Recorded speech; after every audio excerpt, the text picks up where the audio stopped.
Hi students, इसके पहले जो भी वीडियो गया होगा कोई दिक्कत, मार्केटिंग चैप्टर आपका 11 चैप्टर का 2 वीडियो कल गया था, उसमें तो कोई दिक्कत नहीं होना चाहिए। दिक्कत हो तो कमेंट आपके लिए है, मेंशन करते रहिए कमेंट में, ठीक ना। चलते आज भी आप लोग को मार्केटिंग चैप्टर का 3 वीडियो जाएगा। अब बहुत आसान वीडियो है, आप लोग अब एग्जाम का बहुत नज़दीक आ गया, पढ़ने पर पूरा ध्यान दे दो। एकदम से टारगेट सेट करो कि बिजनेस स्टडी में 90% आना ही चाहिए। टारगेट यदि आपने सेट कर दिया तो आ जाएगा। आपने टारगेट को सेट कर दिया 90% लाना है बीएसटी में, 100% आएगा। समझ में आ गया ना। तो सबसे पहले आप लोग अपना टारगेट को सेट करो।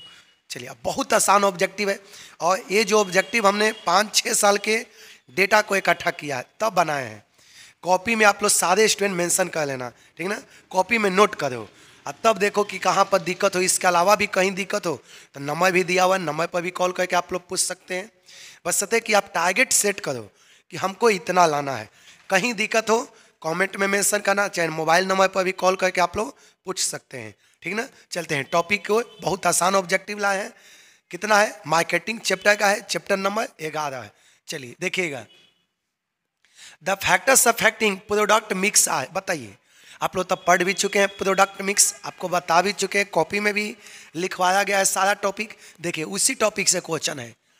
Factors affecting product mix are marketing, production, financial, all of these. बताइए, पहला नंबर तो याद रखना, प्रोडक्ट मिक्स से प्रोडक्शन से कोई लेना देना नहीं है, फिनेंशियल को कोई लेना देना नहीं है, ऑल ऑफ दीज। आपको बोला है कि फैक्टर्स अफेक्टिंग प्रोडक्ट मिक्स आए। प्रोडक्ट मिक्स को अफेक्ट करने वाला कौन कौन फैक्टर है, तो इसका सही आंसर क्या है? मार्केटिंग। क्योंकि प्रोडक्शन को प्रोडक्ट मिक्स से कोई मतलब नहीं, फिनांस को कोई मतलब नहीं, ऑल ऑफ दिस को कोई मतलब नहीं। इसका सही आंसर क्या है? मार्केटिंग है। समझ में आया ना। चलिए अगला क्वेश्चन देखिएगा। Media of advertising is sample.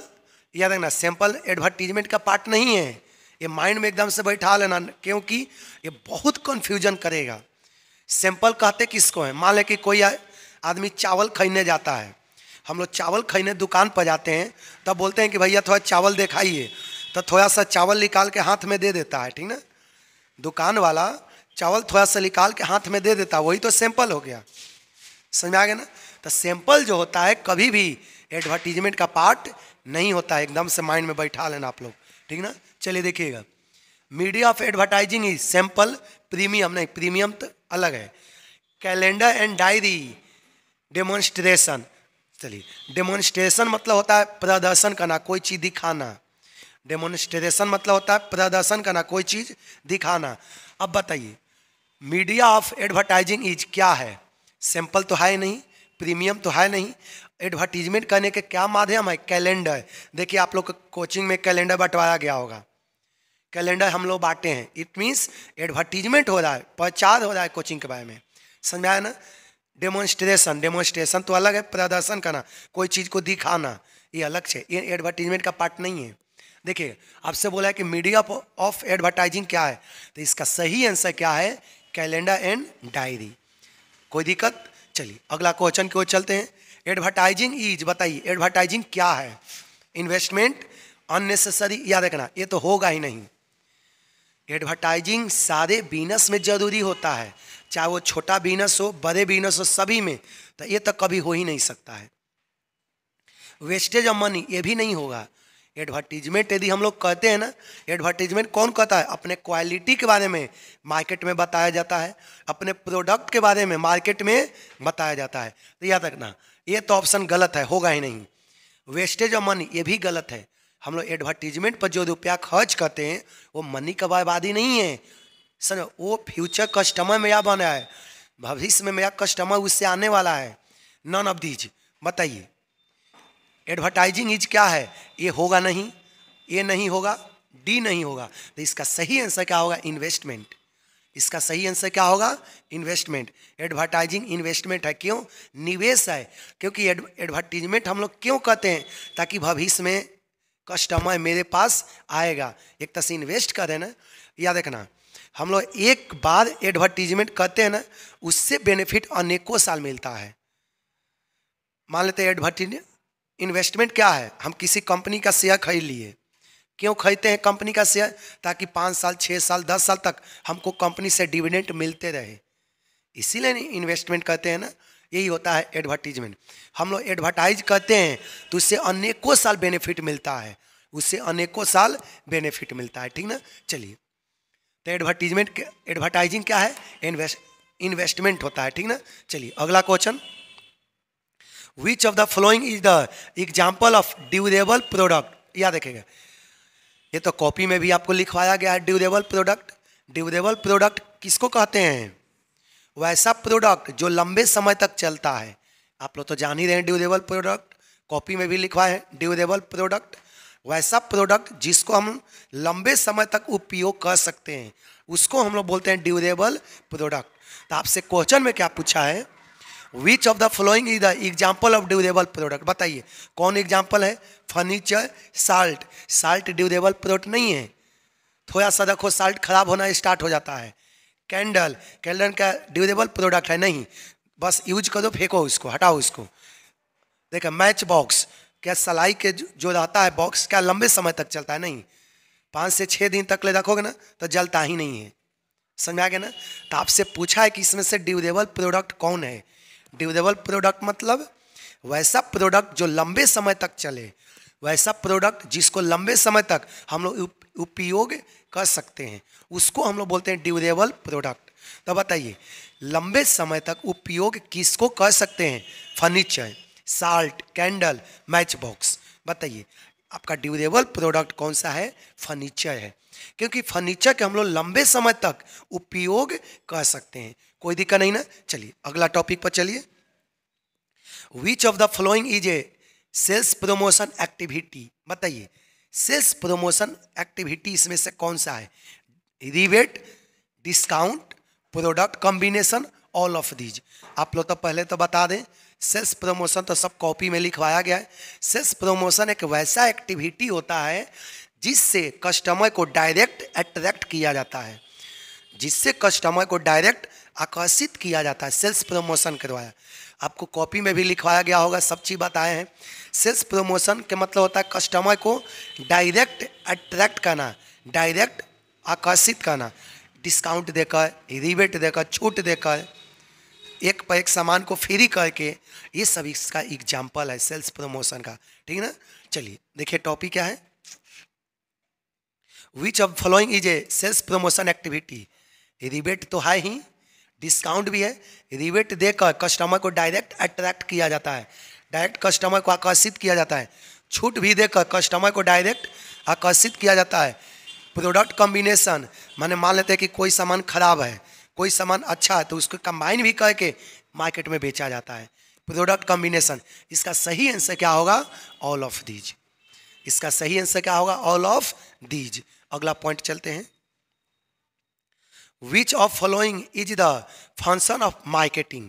आपसे पूछा है कि मार्केटिंग का कौन कौन सा फंक्शन है। देखिए विच of the following is the function of marketing? First promotion, physical distribution, transport, all of these. Marketing का कौन सा पार्ट है बताइए। तो याद देखिए विच of the following is the function of marketing? Promotion भी है, आप अभी बताएं। प्रमोशन का मतलब होता है वैसा एक्टिविटी जिससे कस्टमर हमारे तरफ आकर्षित हो सके, जैसे डिस्काउंट देंगे, छूट देंगे, रिबेट देंगे, एक पर एक सामान को फ्री करेंगे, जिससे कस्टमर अट्रैक्ट होता है, मेरे तरफ आकर्षित होता है। तो बोला है कि विच of the following is the function of marketing? Promotion भी है, फिजिकल डिस्ट्रीब्यूशन भी है। फिजिकल डिस्ट्रीब्यूशन मतलब होता है कि हम लोग बताते हैं कि भाई आपको फ्री डिलीवरी है, आप सामान खरीदो, हम आपको फ्री में घर तक पहुंचा देंगे, ये भी मार्केटिंग का एक पार्ट होता है। ट्रांसपोर्ट भी मार्केटिंग का पार्ट होता है। हम लोग कोई सामान खरीदने जाते हैं ना, तो सेलर बोलता है कि सर आप सामान खरीद लीजिए, हम आपको सही ढंग से घर तक पहुंचा देंगे, सही ढंग से हम पैक करके घर तक पहुंचा देंगे। तो ट्रांसपोर्ट भी एक मार्केटिंग का पार्ट होता है। ट्रांसपोर्ट के मतलब हम सही स्थान पर दुकान रहेगा ना, तो कोई भी आदमी आएगा सामान खरीद कर चला जाएगा। मान लेते हैं कि मेरा दुकान एकदम से गली में है, अंदर है, तो जल्दी कस्टमर नहीं आएगा। याद रखना, जो दुकान फ्रंट पर होता है, मार्केट के बीचों बीच होता है, उसका अधिक चलता है। क्यों? क्योंकि वहाँ पर ट्रांसपोर्ट आसान होता है। कोई भी आदमी आएगा, सामान खरीदेगा, ट्रक पर या जो भी लोड करेगा चल जाएगा। क्योंकि वहाँ का ट्रांसपोर्ट फैसिलिटी अच्छा है। ऑल ऑफ दीज बताइए, विच of the following is the function of marketing? कौन होगा? Promotion, physical distribution, transport, all of these. इसका सही आंसर क्या होगा? ऑल ऑफ दीज होगा। इसमें सारा मार्केटिंग का पार्ट है, ठीक ना। अगला क्वेश्चन पे चलते हैं। The collection of utility is known as, बताइए, collection of utility is known as purchaser, seller, product, market. याद रखिएगा, कलेक्शन ऑफ यूटिलिटी, याद रखिए, यूटिलिटी तो आप लोग पढ़ ही लिए हैं। कलेक्शन ऑफ यूटिलिटी याद रखना, परचेजर तो होगा नहीं, सेलर भी नहीं होगा, प्रोडक्ट, इसका सही आंसर मार्केट होगा। क्यों? मार्केट में सारा चीज़ उपलब्ध होता है, सेलर से लेकर परचेजर तक। परचेजर को क्या चाहिए, सेलर को क्या बेचना है, सारा चीज़ अवेलेबल होता है कहाँ पर? मार्केट में, ठीक ना। इसका सही आंसर क्या होगा? मार्केट होगा। समझ में आया ना। अगला क्वेश्चन पर चलते हैं। कस्टमर इज द, ये देखो यहाँ पर खाली स्थान दिया है, ऑफ द मार्केट। बताइए कस्टमर मार्केट के लिए क्या है? पहला ऑप्शन में दिया किंग, सर्वेंट, सिंपैथीसियर, सेलर। बताइए कस्टमर क्या है मार्केट के लिए? तो याद रखना, सर्वेंट तो होता ही नहीं। क्यों? देखते हैं ना, याद रखना, प्रोड्यूसर वही सामान को बनाता है जो कस्टमर को चाहिए। समझा गया ना, प्रोड्यूसर वही सामान को बनाता है जो कस्टमर को चाहिए। कोई भी मैन्युफैक्चरर जो होता है ना, प्रोड्यूसर, सबसे पहले मार्केट में देखता है कि कस्टमर को क्या चाहिए, व्हाट टू प्रोड्यूस, कस्टमर को क्या चाहिए। जो चीज़ कस्टमर को चाहिए उसी के अकॉर्डिंग प्रोडक्शन होता है। समझ आ गया ना। यही कारण होता है कि आज के डेट में जल्दी कोई भी प्रोड्यूसर फेल नहीं होता है, क्योंकि प्रोडक्शन करने से पहले मार्केट के बारे में पूरा पता लगा लिया जाता है कि कस्टमर को क्या चाहिए, किस टाइप का प्रोडक्ट का चाहिए, किस साइज का चाहिए, कितने प्राइस का चाहिए। पहले पूरे मार्केट के बारे में पता लगा लिया जाता है। समझा गया। उसके बाद प्रोडक्शन होता है। ऐसे में तो देखिए, कस्टमर तो राजा हुआ ना एक तरह से, क्योंकि कस्टमर के बारे में सोचा जाता है, कस्टमर को क्या चाहिए उसी के अनुरूप प्रोडक्शन होगा। तो कस्टमर एक मालिक, ऑनर हो गया। कस्टमर जो होता है एक किंग होता है, राजा होता है, क्योंकि राजा के अनुसार चलता है मार्केट। कस्टमर एक राजा होता है क्योंकि कस्टमर के अनुसार ही मार्केट चलता है। जैसा कस्टमर चाहेगा उसी तरह से प्रोड्यूसर सामान को बनाएगा। समझ में आ गया ना। चलिए देखिएगा, customer is the of the market, king, servant, sympathiser, seller. बताइए इसका सही आंसर क्या होगा? किंग होगा। क्योंकि कस्टमर क्या होता है? किंग मतलब राजा, सर्वेंट मतलब नौकर, सिंपैथीसियर मतलब क्या होता है? हमदर्द, जो सहानुभूति लोग जो कहता है वो सेलर। समझ आते? इसका सही होता है किंग। कस्टमर मार्केट का किंग होता है, राजा होता है, क्योंकि कस्टमर के अनुसार ही मार्केट चलता है। क्यों राजा होता है? समझ में आया? क्योंकि कस्टमर के अनुसार ही मार्केट चलता है। चलिए, एक वीडियो कंप्लीट हो गया। कहीं भी दिक्कत हो तो आप लोग जरूर कमेंट में मेंशन करना। ठीक, सभी स्टूडेंट को थैंक यू। आप लोग वीडियो देखने के बाद कॉपी में जरूर आप लोग नोट कर लेना।